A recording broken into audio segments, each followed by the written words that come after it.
So, not only is this the week of Christmas here in the United States and around the world if you celebrate, but we have some amazing astrological events taking place. And I wanted to do a reading for the winter solstice that is taking place on the 21st.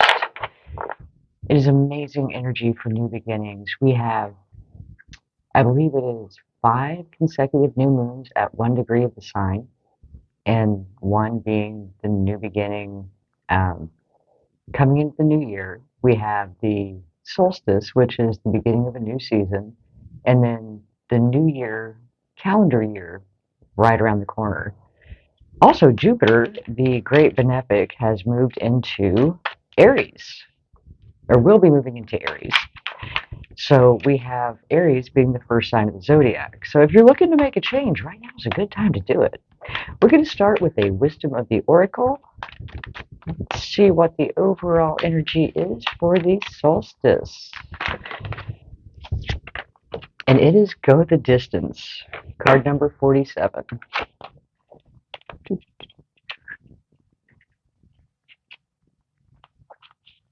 Well, if I can find it. There we go. 47. Endurance, strength, the long haul. To bring your dream to life, you must think long term and pay no attention to the fluctuations in the current of your experience. Joy and disappointment commingle with opportunities, so there is no need to fear the occasional obstacle. Life is not a sprint. This card is a reminder that you have endurance, strength, and fortitude to carry you all the way. Remain true to yourself. Your authenticity alone will keep you in alignment with the energy of miracles. What is yours will never be withheld from you. Remember that. And that's very true, especially when we're talking about new beginnings. It's so easy to get frustrated because anything new requires something new from us, and it can take time to form new habits and new skill sets to support what we're trying to create. All right, so I thought we would use the Radiant Tarot because solstice. Even though this is the darkest day of the year, it is about the sun's movement, so it seemed like an appropriate deck to use. And we'll get a few cards and see what the tarot has to say about the solstice. What can we whoa. Okay, that's too many. Try that again. What can we expect for the solstice spirit? What energy are we working with for this solstice? Oh, we've got the Ten of Swords. 3 more cards, please. 3 more cards for the solstice. What energy are we working with for the solstice? We have death. 4 of Pentacles. One more, please. One more. One more, please. It's interesting that the death card would come up. Okay, we got 2 more. So we have the Ten of Swords, Death, 4 of Pentacles, the Empress, and Knight of Wands. We've got 2 major arcanas here in our first little run, with the Lovers on the bottom of the deck. So 3 major arcanas. I'm telling you, this energy is very strong. And if you can harness it and work with it, channel it, it's going to be a great time to pursue the things that you desire, because Jupiter, being the great benefic, the planet of good luck and fortune, is at a place of strength in Aries, the first sign of the zodiac. So the Ten of Swords is really, the feel I get for this is releasing your burdens, because you see it shows this poor little guy. He's got the 10 swords, 1 on each side and 8 hanging over him, just like he's trapped and imprisoned. And a lot of times that's just our own mental construct, where, again, when we're doing new things and we're trying to change our lifestyle or trying to implement new habits, we're fighting against the old. And so for however many years you've done what you're doing, that doesn't turn on a dime. And it can be frustrating, and it can seem like you're not making progress, but little by little you are, and it's releasing that feeling of burden. And also caring for yourself in times of transition. Be kind to you, because you're learning new things. And so often you hear the analogy used of a child learning to walk. The first time they stand up and fall down, you don't tell them to give up. They're just learning. And we know from experience, we've watched children learn how to walk. We had to learn how to walk. It takes time. It takes practice. And it's the same for you, regardless of what it is that you're trying to do. If it's something new, you're going to have to develop new habits, new beliefs, new patterns of behavior to support the new thing. And it just takes time. And then we have death, which is the major arcana, and it signifies death and rebirth, a transformation, which is part of that whole relearning how to be in the new place that you want to be in.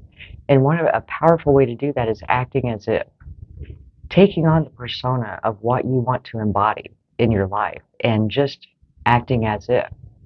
So if you're pursuing a new career, how would you present yourself if you were already in that career?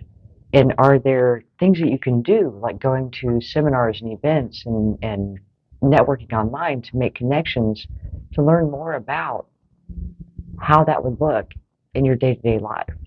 Because that can really help you in manifesting that new thing that you desire, is to embody it as if it's already here, act as if, and that will also help with the old habits and learning to create new.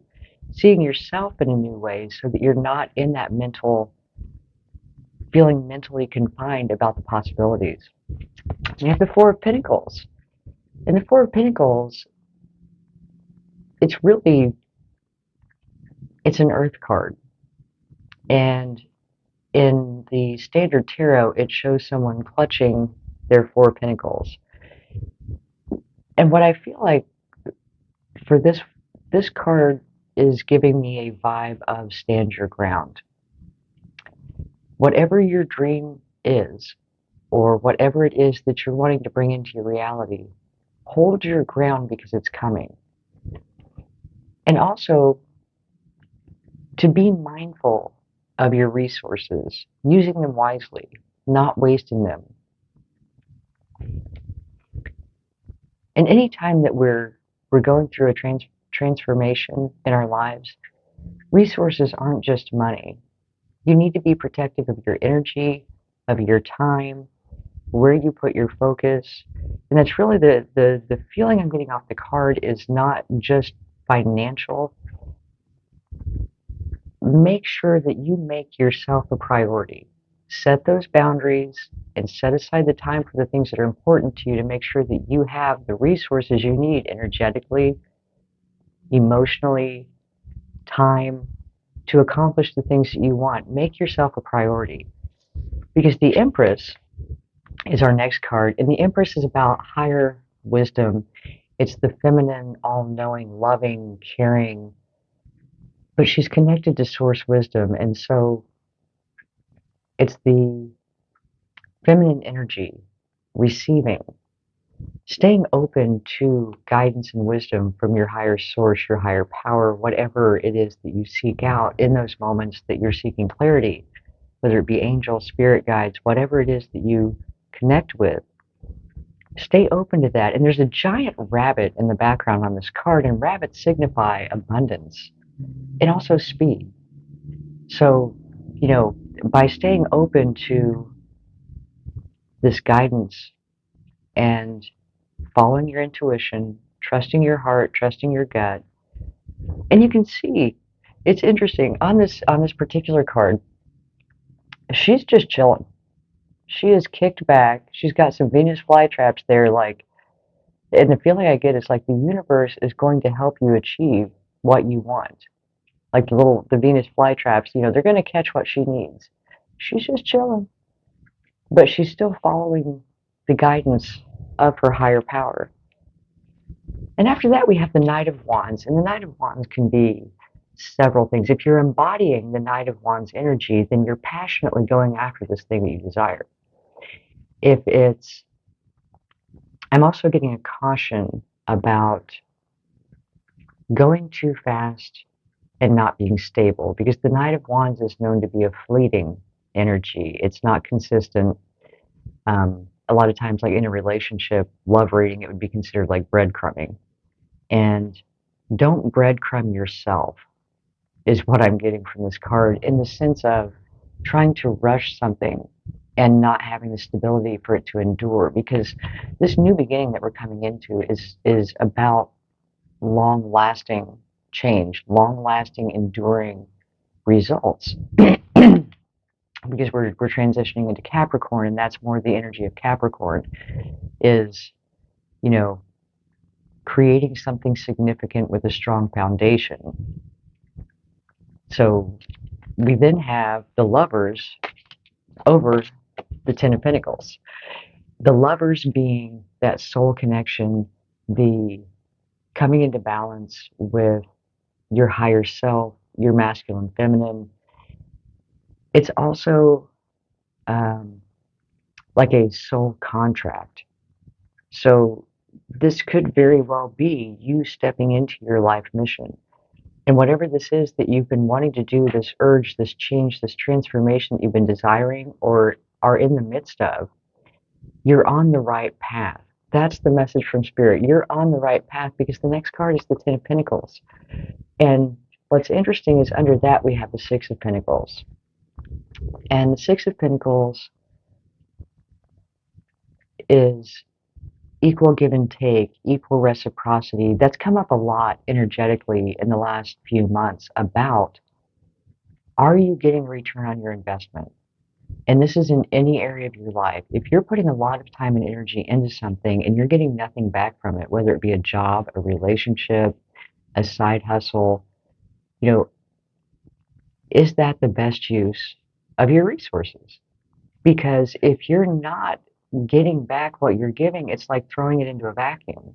There should be a return on your investment. So beware of anything that you feel is not returning equal energy back to you. And after that, we have the Six of Wands, which is success, recognition. So by putting up your boundaries and really staying focused on what you desire, staying in touch, following your gut, following your intuition, holding your ground, protecting your resources, not giving to things that don't give back, you're going to have success. And this is a beautiful energy. I mean, this is a beautiful energy because we started with go the distance. And when we got the Knight of Wands talking about, you know, that inconsistent, fast, rapid, but unstable energy, things may not really seem to be coming together because we started with the Ten of Swords. You may not be able to see the outcome or even see the results that indicate that the outcome is coming, but Spirit is saying it is. Make sure that you're investing your energy wisely, you're protecting your resources, you're putting up your boundaries and putting yourself first, and you're not giving to things that don't give back. You're not depleting yourself for something that's not feeding you in return. And in the end, you're going to have success. You're on the right path. Empress, trust the guidance and the wisdom of the universe to lead you where you're supposed to go. Try to release any attachment to what the outcome has to be. Enjoy the journey of growth that you experience as you pursue new things, and you're going to have success in the end. So that's beautiful. And because this has been more of like a financial career path type of energy, I'm going to get a couple Abundance Angels cards and see what those have for us. And before I start the readings, I always shuffle and prepare all the decks. So a lot of times I just like to shuffle again anyway, but we'll see what we've got from the Abundance Angels. What can you tell us about this solstice energy? Dreams of abundance. As you sleep, God, your angels, and your higher self are giving you divinely guided ideas, answers, and solutions.